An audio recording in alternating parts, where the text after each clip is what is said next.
নেই চাকরি, পশ্চিমবঙ্গে ভাতাই ভরসা।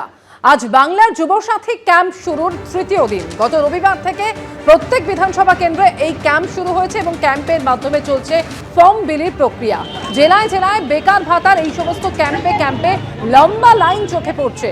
আর সেই লম্বা লাইনে দাঁড়িয়ে আবেদনের পাশাপাশি অনলাইনেও প্রকল্পের জন্য আবেদন করা যাচ্ছে। নির্ধারিত ক্যাম্প অফিস থেকেও হার্ড কপি সংগ্রহ করা সম্ভব।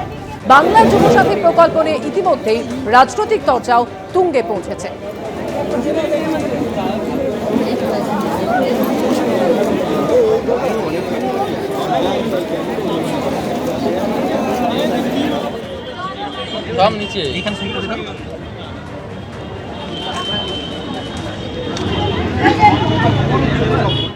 আর এই আবহে বেকার ভাতা নিয়ে মুখ্যমন্ত্রী মমতা বন্দ্যোপাধ্যায়কে নিশানা করে শুভেন্দু অধিকারী এক্স হ্যান্ডেলে লিখেছেন, ইদানিং অযথা মানুষকে লাইনে দাঁড় করানোকে বদভ্যাসে পরিণত করেছেন মমতা বন্দ্যোপাধ্যায়। রাজনৈতিক স্বার্থে মানুষকে হয়রানি ভোগান্তির অভিজ্ঞতা করানো ওনার এসওপি বা আদর্শ কার্যপ্রণালী হয়ে গেছে। বিগত 2 মাস ধরে অনুগত বিএলওদের ব্যবহার করে ইচ্ছাকৃত ভুল ত্রুটি করিয়ে মানুষকে এসআইআর এর লাইনে দাঁড় করিয়েছেন। এবার পালা বেকার যুবক যুবতীদের। উত্তর দিনাজপুরের চোপড়ায় ও মালদার চাঁচলে বেকার ভাতার আবেদন করতে গিয়ে জুটেছে পুলিশের লাঠি। আপনি কেন লাইনে দাঁড় করাচ্ছেন? বেকার যুবক যুবতীরা এদের ফাঁদে পা দেবেন না। রবিবার শিব চতুর্দশীর দিন, সেখানেও 5-7-8 লক্ষ যুবক যুবতী তারা লাইন দিয়েছেন, বাবা মা লাইন দিয়েছেন। কি ভয়াবহ চিত্র একদিনেই দেখেছেন। শুভেন্দু অধিকারী যখন বেকার ভাতা নিয়ে এই কথা বলছেন, তখন কুণাল ঘোষ বলছেন নরেন্দ্র মোদী বছরে 2 কোটি চাকরির প্রতিশ্রুতি দিয়েছিলেন। 12 বছরে 24 কোটি চাকরির কি হলো? যুব সমাজকে অভিভাবকের মতন আর্থিক সাহায্য করছেন মমতা বন্দ্যোপাধ্যায়, এতে অসুবিধা কোথায়? প্রশ্ন তুলেছেন। 2014 সালে নরেন্দ্র মোদী ক্ষমতায় আসার আগে বিজেপি বলেছিল বছরে 2 কোটি চাকরি। তাহলে 12 বছরে তো 24 কোটি চাকরি হয়। 24 কোটি চাকরি কোথায় গেল বিজেপি? মমতা বন্দ্যোপাধ্যায় এই যুব সমাজকে যতদিন না চাকরিটা পাচ্ছে, তাদের অনেক খরচা থাকে, চাকরি, ফর্ম ফিল আপ, ইন্টারভিউ ইত্যাদি। অভিভাবকের মতো এই সরকার পাশে দাঁড়িয়েছে। ওদের তো অভ্যাস হচ্ছে প্রথমে না বলবে, প্রথমে কুৎসা করবে, তারপরে ওদের রাজ্যগুলোই এগুলো নকল করবে। তো সুতরাং ওরা এইগুলো করতে যায় কেন? ভোটের আগে যুব সাথীর মতো প্রকল্প ঘোষণা করেছে রাজ্য সরকার, যেখানে 1 এপ্রিল থেকে বেকার যুবক যুবতীদের অ্যাকাউন্টে ঢুকবে 1,500 টাকা। কিন্তু আবেদনকারীদের একাংশই বলছে ভাতা দিয়ে হয়তো সাময়িক কিছু সুরাহা হবে, চাই স্থায়ী চাকরি। কর্মসংস্থান হোক, এটাই চাইছি। ভাতা দিয়ে সাময়িক চলবে, লং টার্মে তো এটা চলবে না। কেউ চাকরির প্রস্তুতি নিচ্ছেন, কারো টিউশন করে দিন গুজরান হয়, কেউ বা অল্প স্বল্প কিছু আয় করেন, কিন্তু স্থায়ী চাকরি এখনো জোটেনি। কবে জুটবে তারও নিশ্চয়তা নেই। এই অবস্থায় যুবসাথীর 1,500 টাকার জন্য লাইনে অসংখ্য তরুণ তরুণী। অনলাইনেও চলছে ফর্ম ফিল আপ। কিন্তু সবার মুখে একটাই কথা, কয়েকদিন কয়েক মাসের জন্য ভাতা ঠিক আছে, কিন্তু আসলে দরকার স্থায়ী চাকরি। বর্তমানের জন্য বলবো ঠিক আছে, এটা যেহেতু আমরা পড়াশোনা চালিয়ে যাচ্ছি আমরা, আর কিন্তু এটা সন্তুষ্ট নয় আমরা। এতে আমরা চাইবো যে মাননীয় যাতে আরো আমাদের জন্য কিছু আরো পদ খালি করুন, রিক্রুটমেন্ট যাতে প্রতিনিয়ত হয় বছরে বছরে। নন্দীগ্রামের বাসিন্দা সাইফুদ্দিন খান MA BEd, কিন্তু বেকার।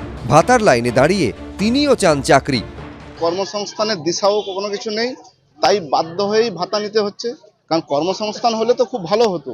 আমরা অপরাধ করেছি বাংলায় জন্মগ্রহণ করে। টালিগঞ্জ বিধানসভা এলাকার বাসিন্দা প্রীতম দত্ত 2018 সালে স্নাতক। সরকারি চাকরির প্রস্তুতি নেওয়ার সঙ্গে টিউশন পড়ান। তার মুখেও সেই স্থায়ী চাকরির কথা। সাময়িক একটা হেল্প তো হবে, কর্মসংস্থান হোক, এটাই চাইছি।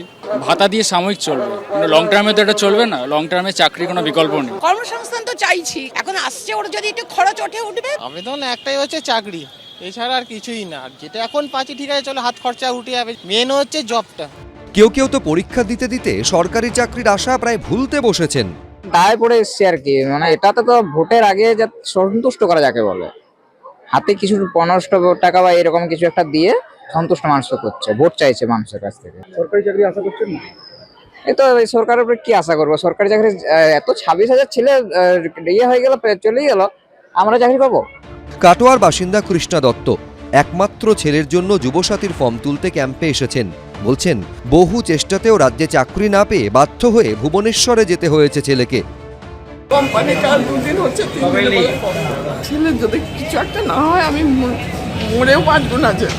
অঞ্জন দত্তের সেই গান, চাকরিটা আমি পেয়ে গেছি বেলা শুনছো, এই তরুণ তরুণীরাও মনে প্রাণে চান এই কথাটায় প্রিয়জনকে বা প্রিয়জনেদের বলতে, কিন্তু কবে? এবিপি আনন্দ। লোকসভার অধিবেশন চলাকালীন ভাইরাল তৃণমূলের দুই সাংসদ সৌগত রায় ও জুন মালিয়ার গল্পের ভিডিও। এবার সেই ভিডিও নিয়ে ব্যাখ্যা দিলেন তৃণমূল সাংসদ সৌগত রায়। এই ভিডিও সামনে আসতেই তৃণমূলকে আক্রমণ শানিয়েছে বিজেপি। পাল্টা সৌগত রায়ের দাবি, সংসদে সবাই সবার সঙ্গে গল্প করতে পারে, মন্ত্রীরা নিজেরা গল্প করে। সংসদের বাজেট অধিবেশনে বক্তব্য রাখছিলেন আজাদ সমাজ পার্টির সাংসদ চন্দ্রশেখর আজাদ। তার পেছনের আসনে বসেছিলেন তৃণমূলের দুই সাংসদ, একজন প্রবীণ সাংসদ সৌগত রায়, অপরজন জুন মালিয়া। বাজেট অধিবেশনে যখন গুরুগম্ভীর আলোচনা চলছে, তখন সৌগত রায় ও জুন মালিয়ার এই ছবি সোশ্যাল মিডিয়ায় খুব ভাইরাল হয়েছে। বারবার কথা বলা, হাসাহাসি, খুনসুটি, সোশ্যাল মিডিয়ায় জোর আলোচনা, জল্পনা, গুঞ্জন। এই ভিডিও নিয়ে এবার ব্যাখ্যা দিলেন দমদমের তৃণমূল সাংসদ। পার্লামেন্টে প্রায় 550 সদস্য আছে। একজন যখন বলে, তখন তার মধ্যে যদি 300 লোক থাকে, 200 লোক কি গল্প করে। পার্লামেন্টে সবাই সবার সঙ্গে গল্প করতে পারে। মন্ত্রীরা নিজেরা গল্প করে, এক পার্টির লোক অন্য পার্টির লোকের সাথে গল্প করে। আর আমি তো আমাদের নিজেদের পার্টির একজন লোকের সাথে, একজন মহিলার সঙ্গে কথা বলছিলাম।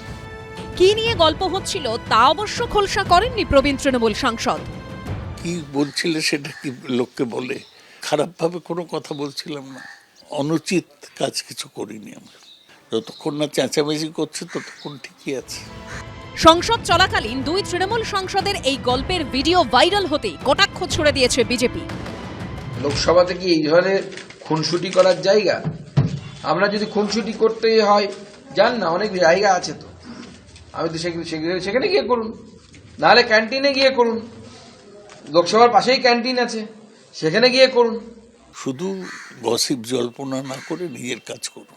যিনি বলছিল তার ব্যাপারে হয়তো খুব আগ্রহ ছিল না, তাই হয়তো কথা বলছিলাম। এই প্রসঙ্গে তৃণমূল সাংসদ জুন মালিয়ার সঙ্গে যোগাযোগ করা হলে তিনি কোনো মন্তব্য করতে চাননি। কৃষ্ণেন্দু অধিকারী ও সোমক লাহিড়ীর রিপোর্ট, এবিপি আনন্দ। নাগরিক সুরক্ষা থেকে চাকরির সুযোগ, ভোটের আগে কি বলছে জেনজি, টালিগঞ্জ করে দেখলো এবিপি আনন্দ। তালি মেরে তাল দিয়ে চলবে, নাকি যুক্তি আর প্রশ্নে সঠিক জবাব খুঁজবে? তাদের দাবিতে তারা কতটা সরব, কি নিয়েই বা তাদের সংশয়, জানবো। চলুন টালিগঞ্জ বিধানসভা কেন্দ্রে আজকে ঘুরে জানবো জেনজি বলছে কি। স্কুলগুলোতে পরিকাঠামোহীন, আমাদের টালিগঞ্জকে যেভাবে সাজিয়ে তুলেছেন, একটা ইন্ডাস্ট্রি নেই, একটা কলকারখানা নেই। এমনি মোটামুটি ভালোই এখানে চাকরি বাকরি পাচ্ছে। নতুন কোম্পানি না আসলে তো এটা পসিবল হয়ে উঠবে না নতুন করে ভ্যাকেন্সি ক্রিয়েট করা। চাকরি আছে, কলকাতা শহরে চাকরি নেই বলাটা ভুল। ভোট চাওয়ার সময় যে সকল প্রতিশ্রুতিগুলো দেন, সেই প্রতিশ্রুতিগুলো আদবে বাস্তবায়িত করে না। যে ভ্যাকেন্সিগুলো রয়েছে সেই ভ্যাকেন্সির মধ্যেই ছেলেগুলোকে কম্প্রোমাইজ করতে হচ্ছে। আমরা চাইছি একটু যদি একটু ভালো হয়, সেই জিনিসটা আমরা আশা করছি যেটা হয়। এই বিষয়ে সরকারকে আগিয়ে আসা উচিত। আগে যেমনি ছিল এখন অনেকটাই ভালো হয়েছে। শুধু দান, খয়রাতি, ভাতা আর লুটে খাও, চেটে খাও, এর বাইরে আর কোনো নতুন কিছু চিন্তা ভাবনা কি দেখছেন? কোনো মুক্তমনা চিন্তা? পশ্চিমবঙ্গ সহ গোটা দেশের ইউথরা আজকে বেকার। রাজ্যের চাকরির ভবিষ্যৎ অনেকটাই খারাপ। এখান থেকে যে প্রচুর জল জমতো, এটা কমেছে। সরকার যেভাবে কাজ করে চলেছেন সেভাবেই আমরা দেখতে চাই। প্রথম তো রাজ্যে এটা বদলানো দরকার, রাজ্যের সরকার বদলানো দরকার। যদি সরকারও বদলাতে না পারি, তাদের মগজগুলো বদলাতে চাই, হীরক রাজার ওই বিজ্ঞানী। তাহলে রাগ ঢাক না করে সহজ কথা সহজেই বলল টালিগঞ্জ কেন্দ্রের তরুণ প্রজন্মের ভোটাররা। আমার কিন্তু এখনো অনেক কেন্দ্রে ঘোরা বাকি। আপনারা দেখতে থাকুন জেনজি বলছে কি, আর চোখ রাখুন এবিপি আনন্দে। এবিপি আনন্দ, এগিয়ে থাকে, এগিয়ে রাখে।